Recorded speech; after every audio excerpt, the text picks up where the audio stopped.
Welcome to another safe at home video. I'm Joyce and today we're going to learn how to make wonky stars.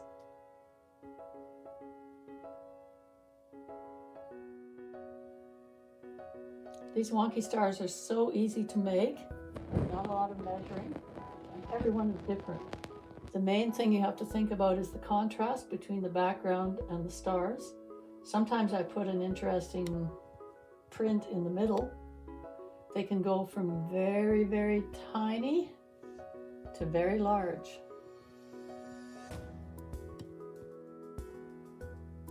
Because these stars are all different sizes, it was a little tricky putting them together. So I had three the same size here. This one was bigger slightly, this one was slightly bigger. So I just put something in to make them fit. I did the same thing down here, and you can see over here. And all these were from my scrap box. This was from another project. This one kind of matched with the star. There's another one. And if they're all kind of wonky, it looks great.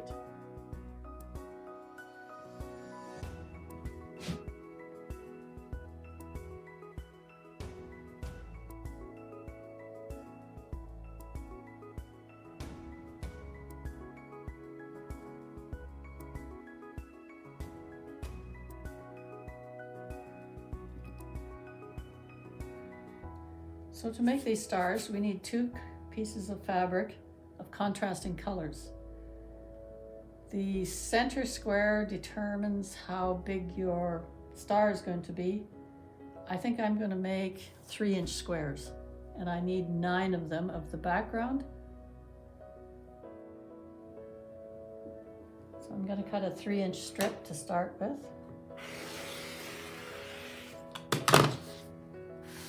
And I'm going to cut it across into 3-inch squares. I'll cut off the selvage first.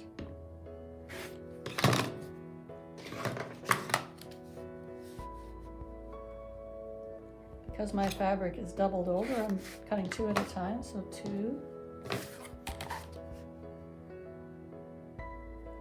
4, 8, and I need 9. So one extra.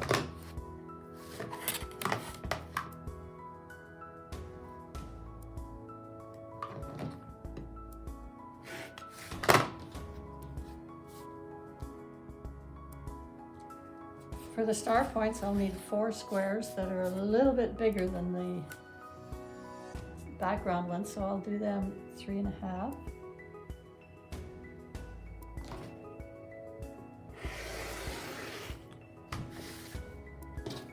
Because I'm doing them double, I'll just have to cut 2.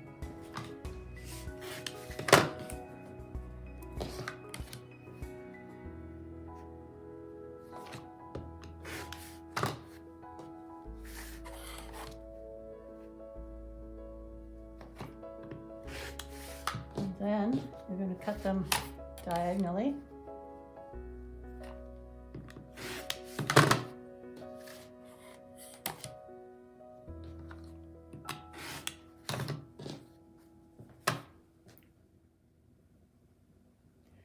Now we're going to organize these into a square with 9 pouches.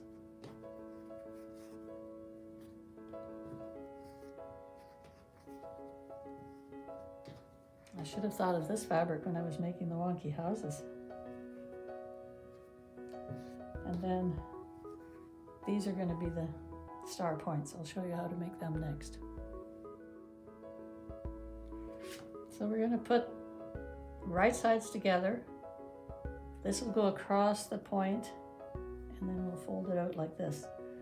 So you have to make sure that you don't put it too far in so that you can't cover the background. So it can be any angle, just as long as they're all a bit different. So I'll put this one here, and then I'll sew across here.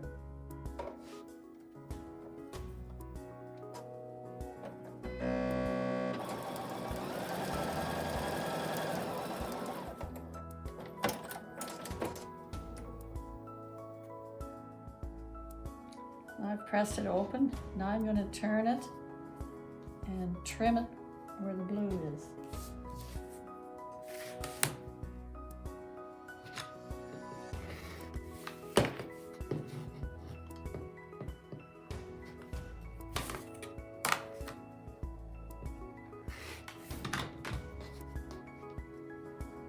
Now we're going to do the same thing on the other side. And I try to have them different. Each point is different.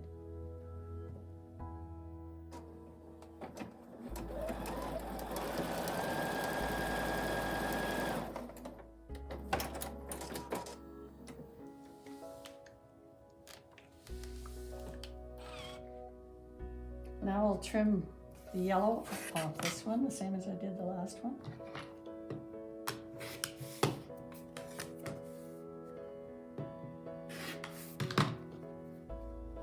And there's our first star points. Now we'll do the same thing for these three.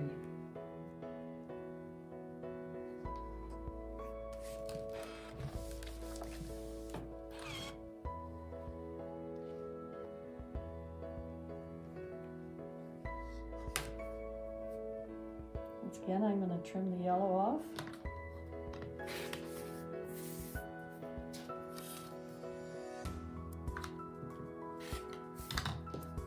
And put another star point on this side.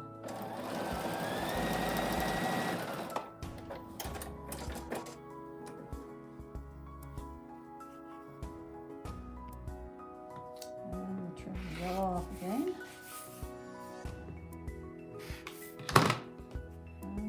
Next point. Now I'll do this one. And so far my points are quite short, so maybe I'm going to make this one a bit longer.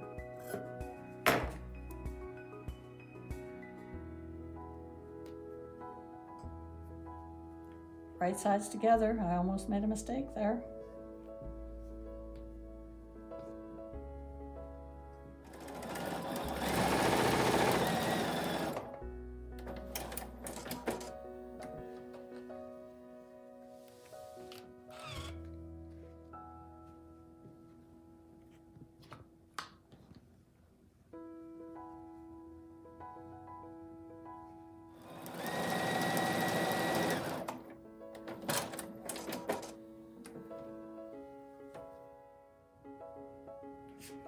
It's interesting to have different sizes of points, and you just have to practice and try what works to see how much of an angle to put these at. But now we have 3 points on our star, and we just have one more to do.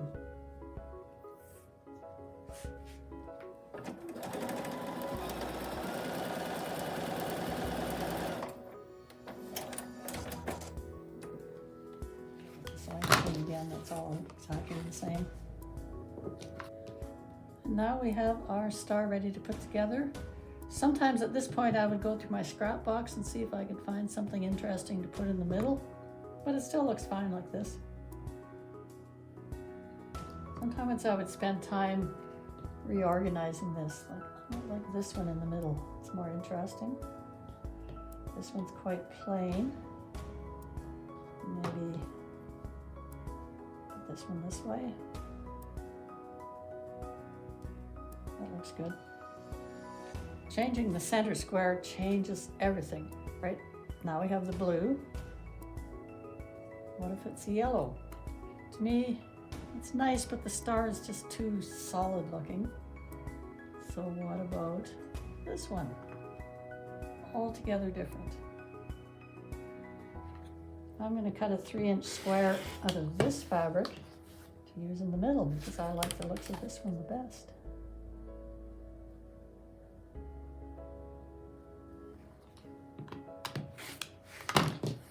Now I'm going to go to the sewing machine and organize these and sew them. I always organize these beside my sewing machine so that I can watch what I'm doing. Decided to go with that nice center.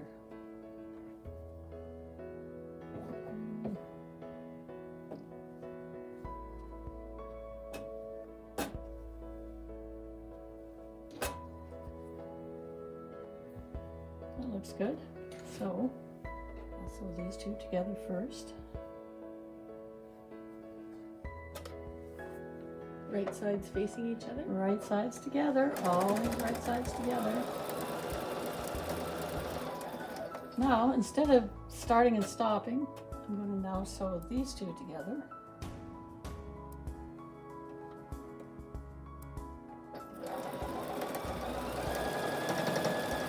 And I'm doing a 1/4 inch seam. Now these two. This is called strip piecing. Saves you on thread and mess. Otherwise you have little threads everywhere. Now I'm going to cut off the first one. And it has to go like this. So I'll sew this piece on. You don't have to do it like this. You can do each strip separately, but I always like to save thread if I can.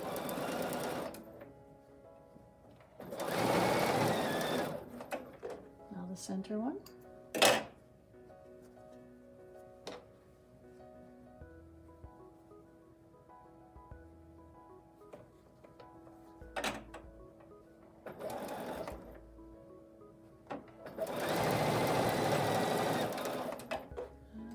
One.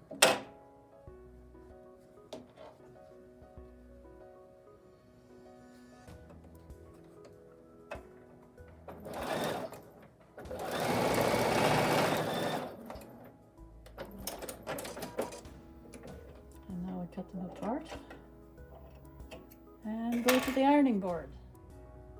If you watched my 9-patch lesson, you'll remember that pressing is important. And I will press towards the dark square, which is the outside. And then I'm going to press it on the front to make sure there's no little pleats. We'll call the center the dark square on this one.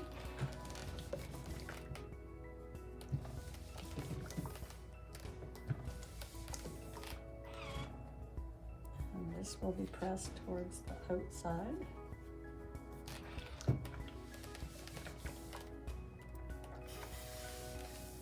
And easy to make this mistake. Don't do it. There's our star, we just have to sew it together. And as you recall, if we press them properly, this is folded this way, this one's folded this way, and the two seams will lock together to make a perfect match.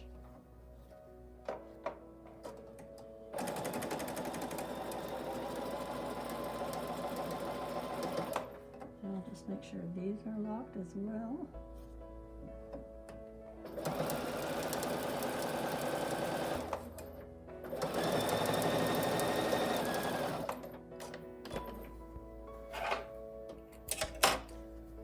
And not bad, not perfect, but not bad. Now I'll put the bottom piece on. Not this way. Lock the seams.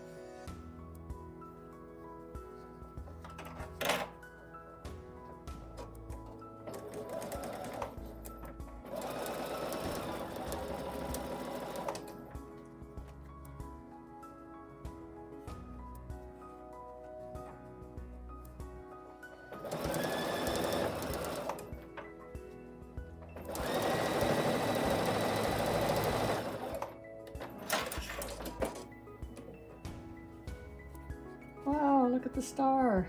I'll just iron it now. It doesn't really matter which way you press this time, just as long as the seams are sitting flat. And we'll do it on the front.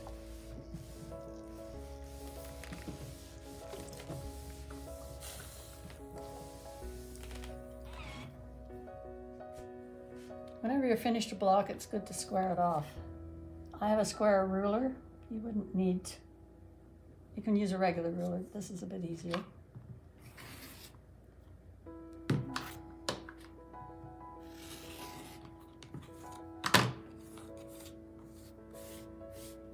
And I have this handy little piece of equipment. You can get that at any fabric store that sells notions.